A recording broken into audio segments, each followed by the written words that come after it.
Hablaremos en esta oportunidad de aplicaciones de la derivada.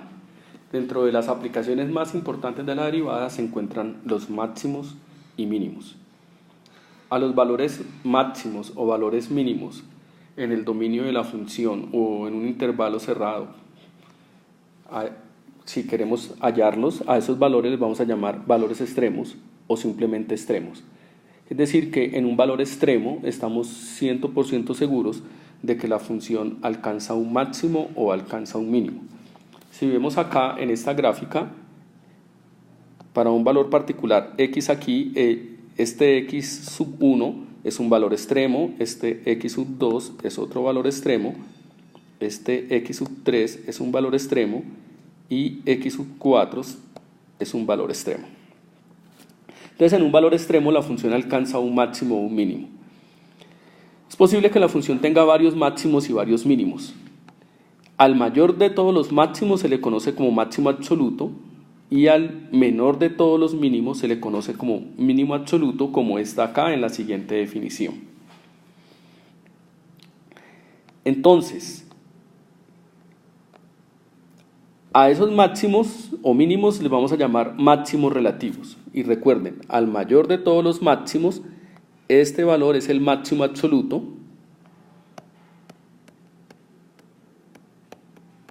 y este mínimo de acá es el mínimo absoluto.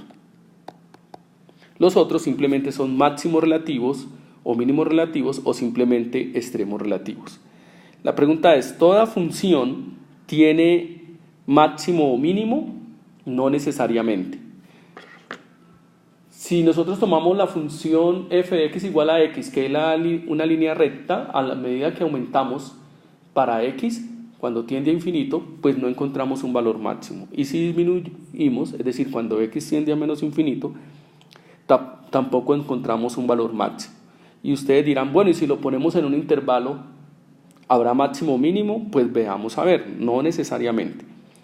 Entonces, si la función posee una discontinuidad, como en este caso, para este valor de x aquí, la imagen de x es 2. Y 3 no es el máximo de las imágenes, porque la función f está definida para este valor de x, su imagen es 2. Y si observan, la función tiene mínimo en x igual a a. Mínimo en x igual a a, pero no tiene máximo para x, ¿sí? Es decir, que esta función es discontinua, ¿sí? Es discontinua, no tiene máximo, pero tiene mínimo en x igual a a. Es decir, que las discontinuidades hacen que no tengamos máximos o mínimos en un intervalo. Ahora, si la función está definida en un intervalo abierto, como la que tenemos acá, miren que cuando x tiende a b, cuando x se aproxima a b por la izquierda, las imágenes tienden a infinito. Es decir, que en b no hay máximo. Y si observamos un poquito más detenidamente, la función no está definida para x igual a a. Es decir, que f de a no existe. Por lo tanto, esa función no tiene ni máximo ni mínimo en el intervalo abierto AB. Ahora, si la función está en un intervalo cerrado y es continua, entonces la función va a tener tanto máximo como mínimo en ese intervalo. Pero debe ser en un intervalo cerrado y continua. Ahí sí nos asegura. Y por lo tanto tenemos el teorema de existencia de extremos en un intervalo cerrado, que lo ven ustedes ahí escrito en el video. Entonces, nosotros dijimos que aquellos valores en el dominio de la función o en el intervalo donde estamos optimizando, en los cuales las imágenes alcanzan un máximo o un mínimo, le llamamos valores extremos, o extremos locales o extremos relativos, como se ven acá en esta gráfica. Entonces tenemos los valores extremos y tenemos máximos relativos. Recuerden que el mayor de todos los máximos es el absoluto, como el que voy a resaltar acá, máximo absoluto, y el menor de todos los mínimos pues es el mínimo absoluto, como el que acabo de resaltar acá con color rojo. ¿Qué hacemos entonces para encontrar los valores extremos? Para encontrar los valores extremos, lo primero que tenemos que encontrar son los puntos críticos.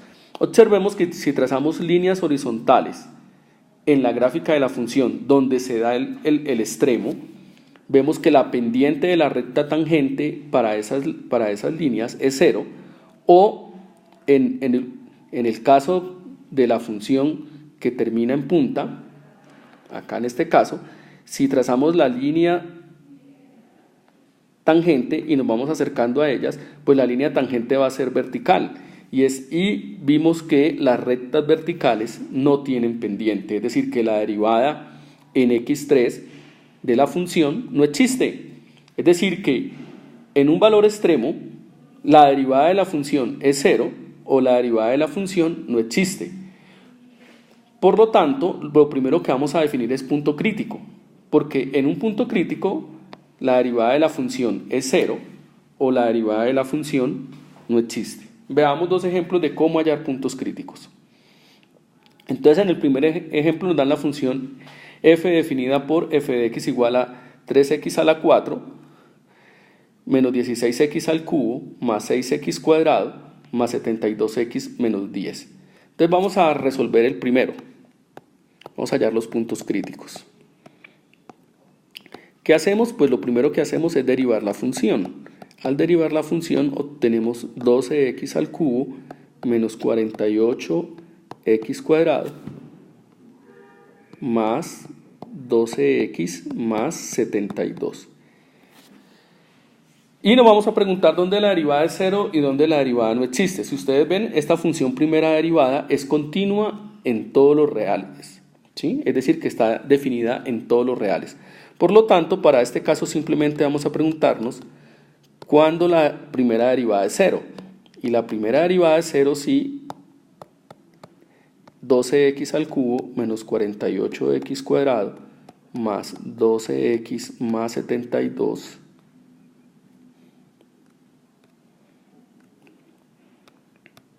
es igual a 0. Si ustedes observan, podemos dividir esta ecuación a ambos lados por 12.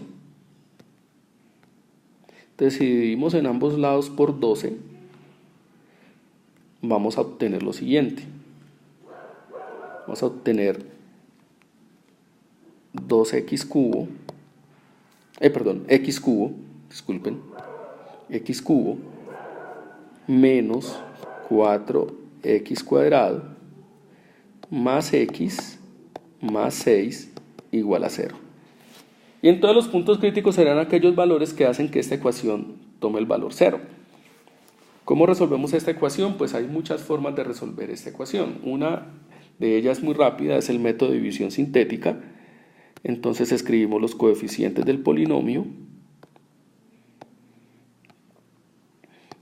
y vamos a buscar números divisores de 6, más o menos 1, más o menos 2, más o menos 3 y más o menos 6, que al reemplazarlos al final acá nos dé menos 6, para que al sumar 6 con menos 6 nos dé el residuo 0.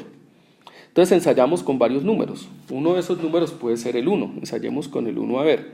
Recuerden que en el método de división sintética, pues este 1 lo ponemos acá abajo y ahora hacemos el producto de 1 por 1 da 1.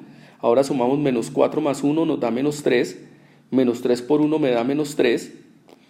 Menos 3 más 1 me da menos 2. Y menos 2 por 1 no me da menos 6.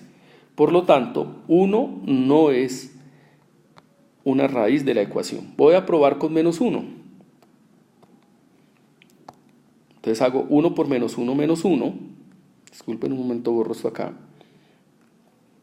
Menos 4 menos 1 pues me da menos 5. Menos 1 por menos 5 me da 5. 5 más 1 me da 6. Y 6 menos 1 por menos 1 me da menos 6. Y 6 menos 6 me da 0. Es decir, que menos 1 es una raíz.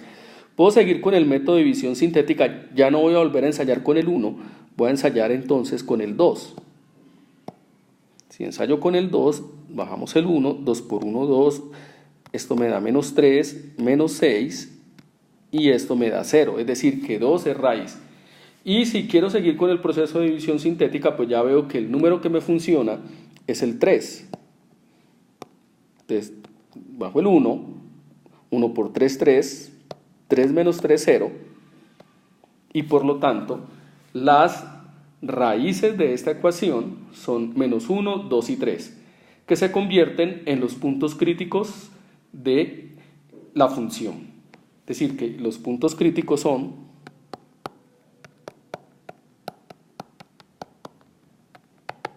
x igual a menos 1, x igual a 2, x igual a 3. Veamos ahora para la segunda función. El f de x es x menos 2 menos x a la 1/3. Confirmemos que sea ese el f de x. X menos 2 menos x a la 2/3, perdón. A la 2/3, borramos aquí y escribimos 2/3. El dominio de esta función son todos los reales. Entonces, como vamos a hallar los puntos críticos, lo primero que hacemos es derivar. La derivada de esto es 1 menos 2/3 de 2 menos x a la 2/3 menos 1, pues me da menos 1/3. Es decir que f' de x es equivalente a tener 1 menos 2 sobre 3 por 2 menos x a la 1/3. Y si hacemos la suma, nos queda f' de x igual a 3 por 2 menos x a la 1/3 menos 2 sobre 3 por 2 menos x a la 1/3. Ahora, esta derivada es 0 si el numerador es 0.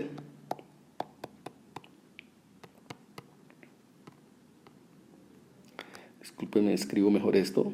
A la 1/3 menos 2 es igual a 0. Y entonces resolvemos esta ecuación. Para resolver esta ecuación nos queda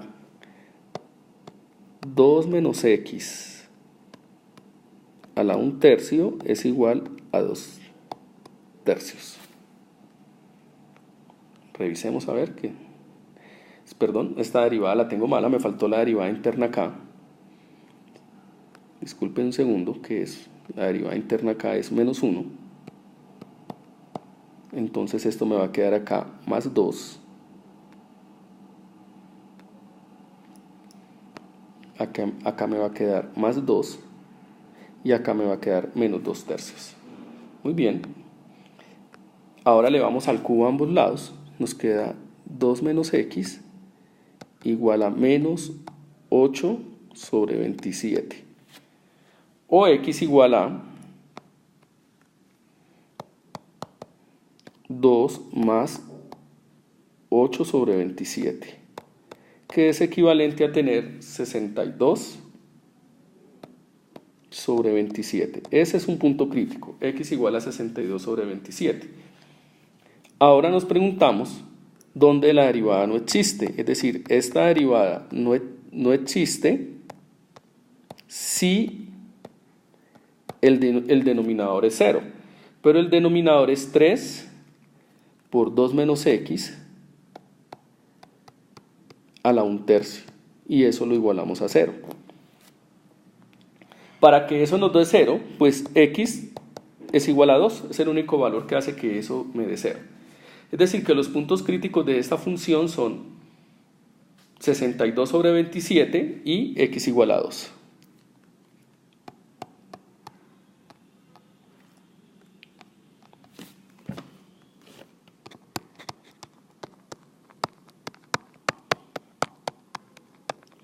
X igual a 62 sobre 27 y x igual a 2. Son los puntos críticos de esta función. Muy bien, espero con esto haber explicado cómo hallar los puntos críticos. Nos veremos en una próxima oportunidad. Muchas gracias por escucharme. Chao.